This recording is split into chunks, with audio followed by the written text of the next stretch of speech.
How does this community of people knit together in common devotion to Jesus, how are they to function in the world? The first answer Jesus gives, among many, is that we offer a different view of a blessed life to the world. We live and demonstrate a different view of what it means to be blessed. In the Roman world, blessedness, being lucky, being advantageous, being fortuitous, those things were associated with power, political power. Being a citizen of Rome was to be blessed because Rome was the most powerful country in the world. So to be a citizen of that country meant you were blessed in contrast to other peoples. To be blessed was had sexual, monetary, status-oriented attachments to it. If you had those things, you were blessed. So Jesus stands up with his sandals and gown, not because of a fashion statement he was making, but because that's all he had. He stands up as a minority with no power in that world and declares a view of blessedness in direct opposition to Rome. Don't miss the audacity of what he's declaring. Blessed are the poor in spirit, which is to say, impoverished of soul, humble. Those who realize they don't have everything they need in themselves, and they must depend upon God and upon others. Blessed are those who mourn, which is to say, those who cry out of compassion or out of righteous anger for what is done in the world, what is done to one another, and our own contribution to it. Blessed are the meek, which is to say, those who have strength, but they restrain it and demonstrate it in gentleness. Blessed are those who hunger and thirst for righteousness, for they shall be satisfied. When you think of the word righteousness, what comes to your mind? I'm going to stand for righteousness. I'm going to hunger and thirst for righteousness. For Jesus, in this context, righteousness is poor in spirit, mourning, meekness. To hunger and thirst for that. Blessed are the merciful. That is, they use all their resources to heal, mend, and help recover someone in their weakness, rather than leveraging someone's weakness for their own advantage.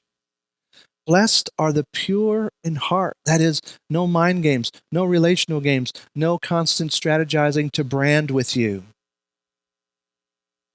Blessed are the peacemakers, those who are longing for peaceableness with God and between people and inside ourselves. And blessed are those who are persecuted because they believe these things. Righteousness' sake here is because the people of Jesus in common devotion to him are seeking peaceableness, seeking to mourn, seeking meekness, seeking mercy, seeking purity of heart, seeking humility. People don't like that, and they persecute it. They try to shut it down. Why? Well, I mean, if you're a person seeking power, and you have someone who's not interested in that kind of power, but comes in humility, that's a threat. If you're a person seeking a certain kind of power, and someone comes to you in meekness, the way they demonstrate power is through gentleness and kind regard. That person you view as weak. It won't work in the real world. It won't get what you want to be meek. I know we sure feel that way with telemarketers who call us and work for our various streaming organizations, and they're just trying to make a living following their script. But you have learned, if you've been around a while, they're not going to give you anything until you become assertive. They have trigger words. They have words that they're trained to hear. And if you say them, they'll move you on and get what you want. And so we're completely incentivized. In order to get what we want, meekness will not work. And so, as parents trying to teach kids, as grandparents as aunts and uncles trying to teach nephews and nieces, we come to something like this, and we actually, if we see meekness in them, or humility in them, or a peaceable posture in them, some of us as parents and grandparents, even in the name of God, will try to shut it down and cut it out of their life. Isn't that crazy? No, it's not crazy, because you and I live in a world that imitates Rome, in which the way to get ahead is not this way. But the people of Jesus believe this is the way. You know what this means? It means that when you go to a Jesus church, you're meant to experience humble people. You're meant to encounter people who don't believe they have it all together, and that they can't handle it all themselves, and they're dependent upon others, and they're interested in who you are. You're meant to experience people who are compassionate and cry about what we do to one another and about their own contribution to it.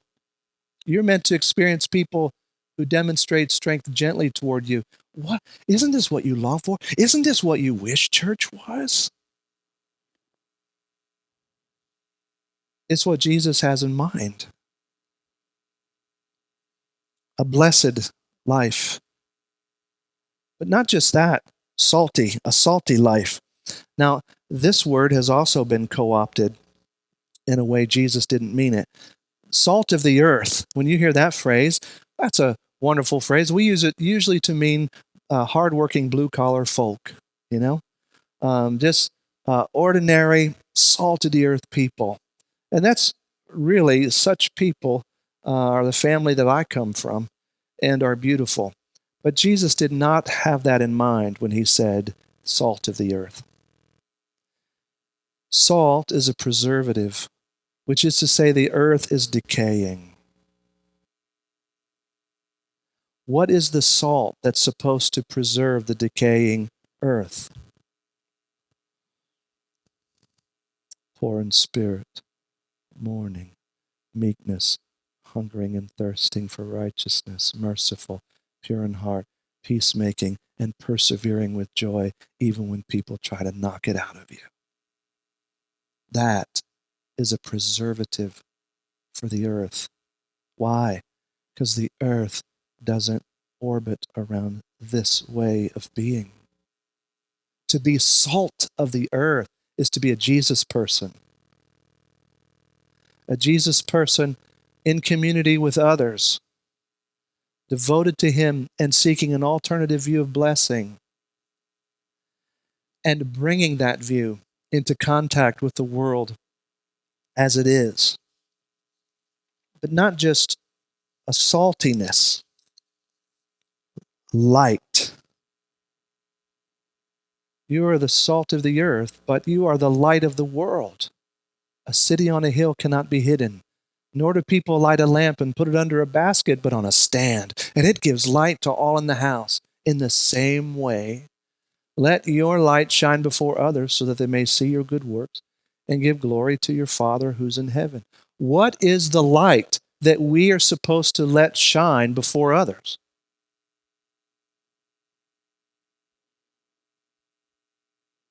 In this context, the light, poor in spirit, those who mourn, those who meek, who hunger and thirst for righteousness, merciful, pure in heart, peacemakers. That is light in a dark world.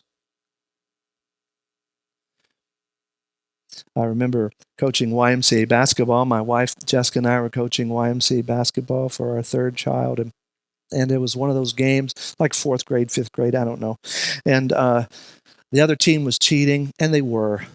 and they were beating up on our kids. They were playing rough. It was young, probably high school age referees who were just trying to make a buck on a Saturday and really weren't paying attention. They were just letting it go along. And so our kids, our team, coach, timeout, coach, what they're asking for. Coach, we got to get them back. They're not playing fair. They're fouling us all over the place. We've got to do something about that, right? And everything in you says, yes, we must crush them, But you don't say that. What do you say? I know they're doing that. I know it's not right. I know the referees aren't calling it. But remember who you are. Remember who we are. We play our game, not theirs. Why do you say that? Because you know that if you take a distant view and you're up in the stands watching this intense fourth grade YMCA game on a Saturday morning, that if this team is not playing fair, if this team chooses to do the same, what happens? The light goes out. The light goes out. All you see is fight. But if someone holds their ground, even if for the moment the parents of the other team can't see it, even if the referees never call it, even if we lose, which we did, if someone holds their ground and you're watching from a distance, what is still happening? Something shining. You see a counter view. Now, we couldn't sustain that. Some of our parents were really urging their kids to fight back, and eventually our kids did. And it's one of those memories of YMCA basketball. There was an all-out brawl.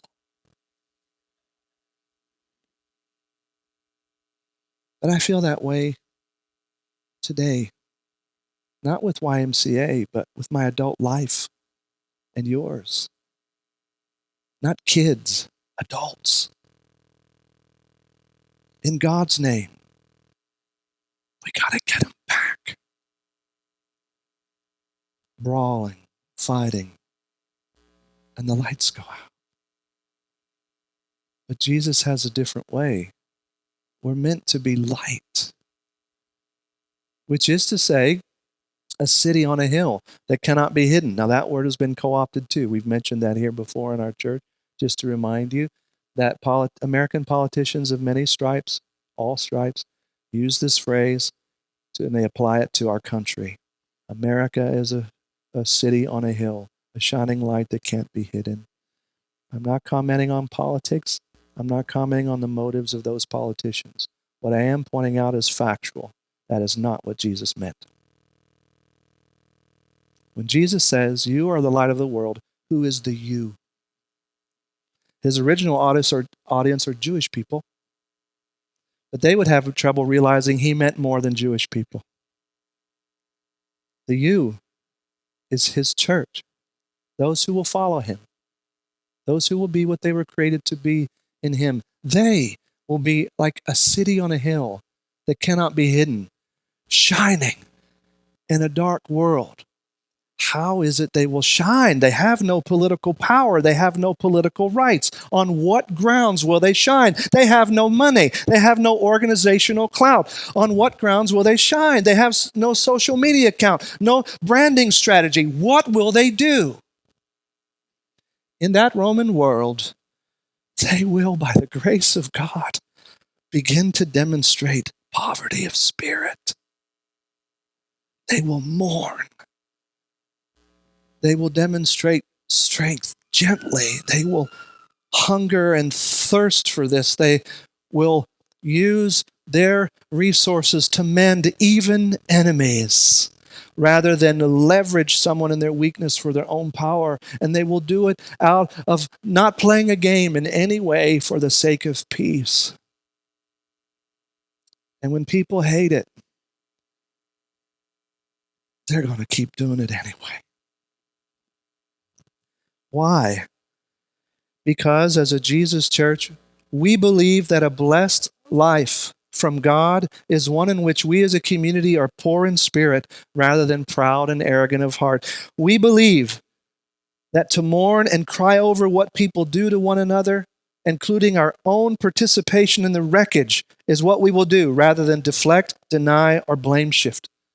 We believe that meekness, strength expressed through gentleness, is to be prized rather than dominating, intimidating, crushing others with power. We believe that the good life is one in which we show mercy toward one another, which is to say that we use our resources to help one heal and mend and recover from their weakness rather than leveraging their weakness for our own power. We believe that war and conflict are a sign of the fall, even at its most necessary, and that seeking the restoration of peaceableness among peoples is Edenic, wise, good. We believe that if we are mocked for this view of blessedness, we will persist anyway, with joy, and continue to invite even our enemies to a Jesus view of the good life. Because Jesus people are blessed, and they have a different view of blessedness.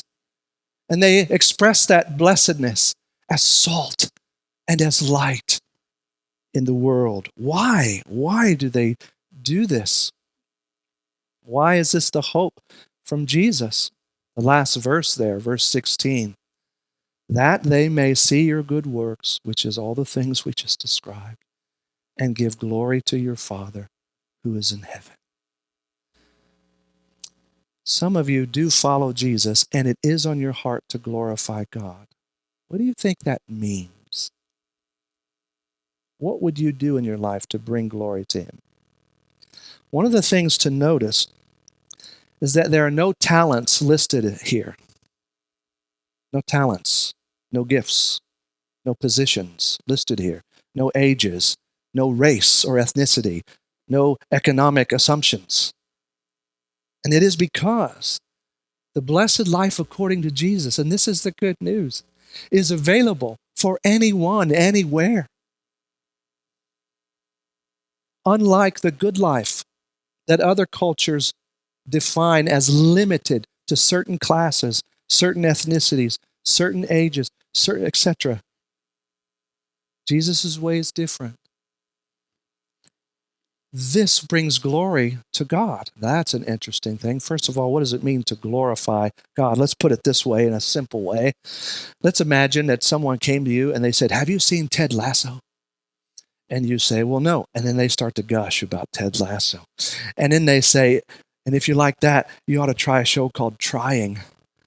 And then they start to gush about Trying. And you realize, wow, they really love these shows. You know, they're just talking on and on and on about them. In a small way, that's a glimpse into what it is to glory in something. You gush about it. You praise it. You can't stop talking about it because you have a hunger for it, a delight for it. It's the thing you want to set in front of others and say, "See?"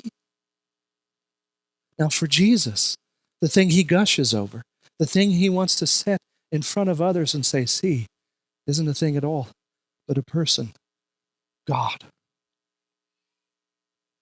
And He glories in God. And that's why He stands up in His sandals and shocks the Roman world with His audacity. Because He is not seeking to glorify Rome. He's seeking to glorify God. Now, how could that be?